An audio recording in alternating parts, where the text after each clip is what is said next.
I've got another whitetail buck success story for you. This is my 2009 West Virginia buck that comes with a pretty good story, and one that I've caught a lot of grief about. At the time, this was my biggest buck to date, and one of the biggest bucks we'd ever shot there at the cabin. There were a couple that were bigger, but this is a real respectable buck down at the cabin, and frankly in a lot of places. So in 2008, I've been hunting in West Virginia since I was deer hunting since I was 12 years old. 2008, I would have been probably, let's see, what's that, maybe about 39, and I'm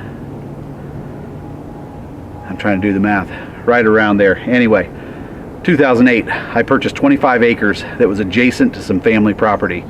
Within the family, we own right around 400 acres and access to other land that's a big lease, as well as some neighbors' property. So we've got a big chunk of land to hunt there.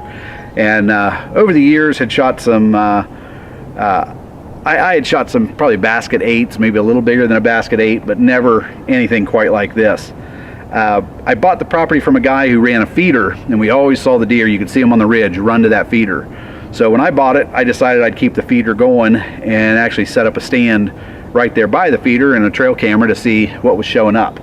Well, what we found was every now and then this buck was showing up at the feeder. Usually didn't get pictures of him feeding. I got pictures of him passing by the camera around the feeder, probably there checking on does. But 2008, that was the first year I knew that he was frequenting the feeder on occasion, but not a lot, and several of my buddies knew that he was also hunting in the area, or that he was showing up in the area. So we all set up around the area looking for him. I had a cousin that was on the neighbor's property, probably 400 yards from the feeder.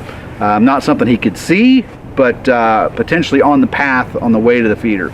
I was on one of our family members' property, again 300-400 yards away from the feeder, just another path that we thought maybe he was taking to the feeder. And I had a buddy across the holler from me.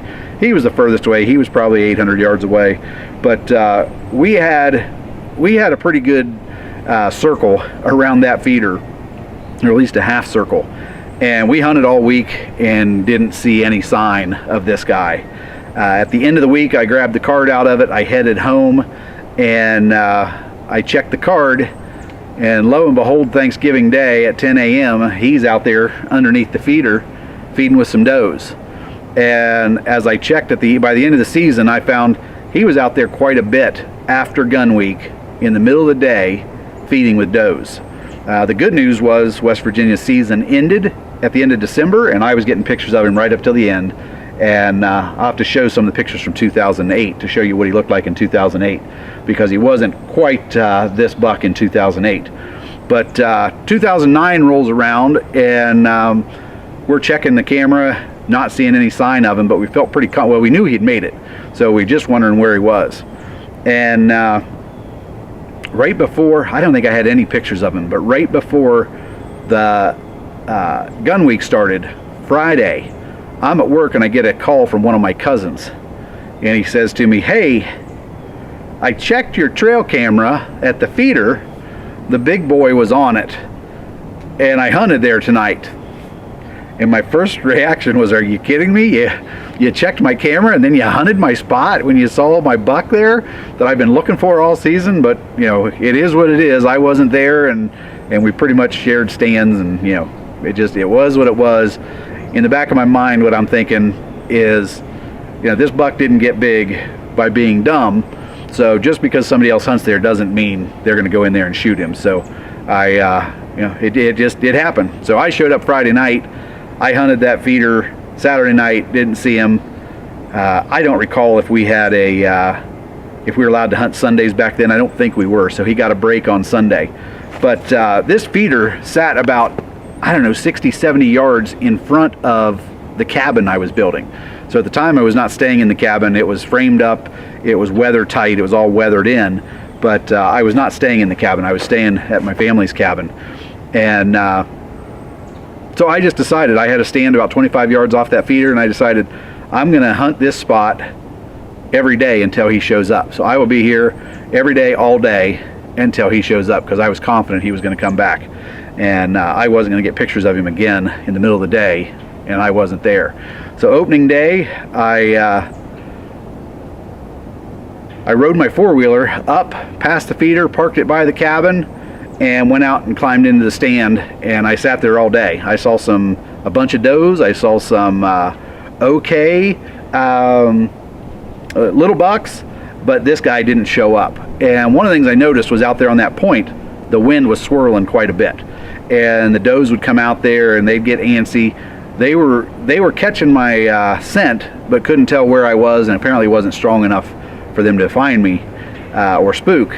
But I realized that I was not in a good spot and something was going to catch me. So Monday night I made the decision that I was not going to get back in that stand. I made two decisions. One, I wasn't going to ride the four-wheeler up as close as I had, so I parked it at the bottom of my hill and made the walk up the hill.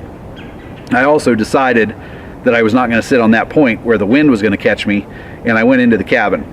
Decided I'd set up in the cabin and watch for that buck. And obviously that's where I've been catching grief for the last 12 years or 11 years now, is that I shot him out my living room window.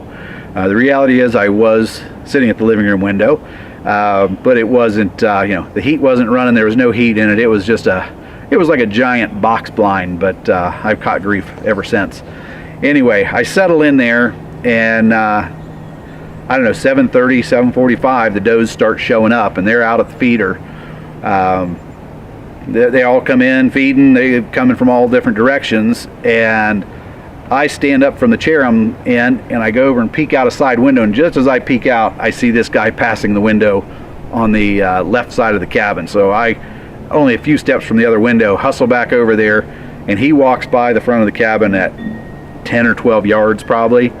I've got the window cracked. I've got my 30-06 there waiting on him, and I was actually a little concerned about taking a shot too close that between the scope and where the barrel was pointed, I might not be dead on with the scope. So I let him get further out in the yard. He gave me a good broadside shot. I shot, and he took off as hard as he could over the hill. And when I saw him take off, I thought it looked like I hit him good, but I went running out the door and headed over to the edge of the hill looking for him. And the way the hills are down there, they're hills and flats. So the hill drops off, it gets flat, it drops off, gets flat. And it'll do that 5 or 6 times down to the creek. So I run to the top edge and I look down, and I don't see anything. And I'm looking around, and as far out as I can see, I see a white tail go around the point. And I thought, is that him? That's all I could think, was that it was possibly him running off into the distance, and I had somehow missed him. So I stood there, I looked around, no sign of him anywhere.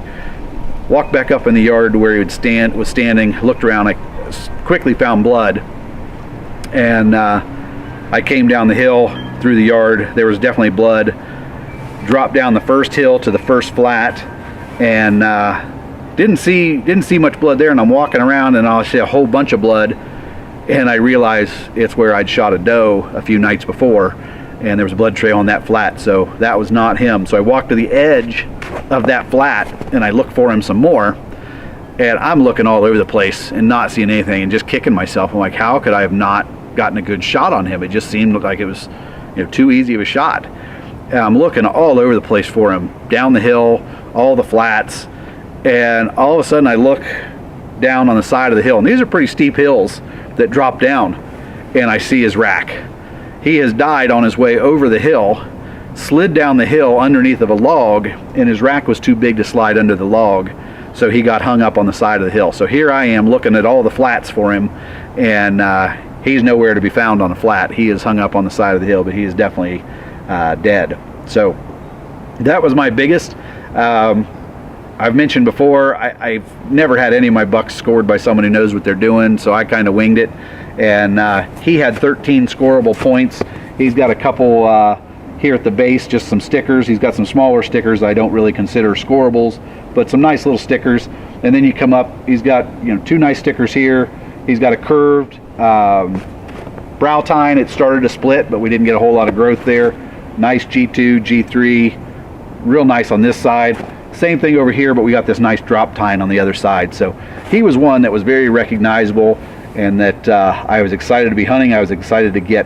When I threw a tape on him, I got him right around 145 or 147 inches. But he was certainly my best buck to date at that point.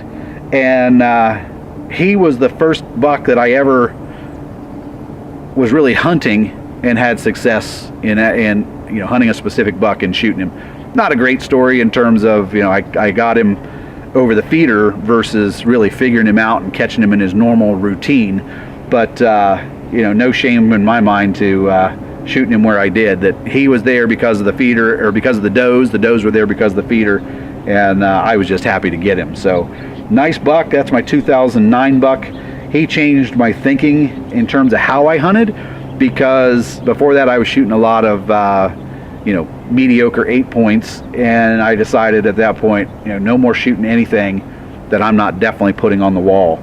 So a couple years later, I shot a nice 9 point. Watch for that story. I'm going to share it as well.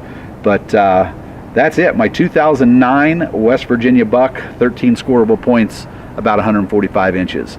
If you found this interesting, check out. I've got a couple other success stories. I've got 2 Southeast Ohio bucks that I've shared the story of, so check those out. And we've got Josh's 2020 buck, and my uncle Jeff Terrell, we've got his buck from West Virginia. So we're getting some good success stories, so check them out if you like hearing deer stories. We like to say outdoors is always in season, and whether it's deer season, turkey season, habitat management season, sawmilling season, trapping season, we're outside and doing the outdoors thing. So thanks for joining. I ask you to hit the like button, share our site with your friends, subscribe, and hit the bell so that you know when we put out new videos. Thanks, and have a great day.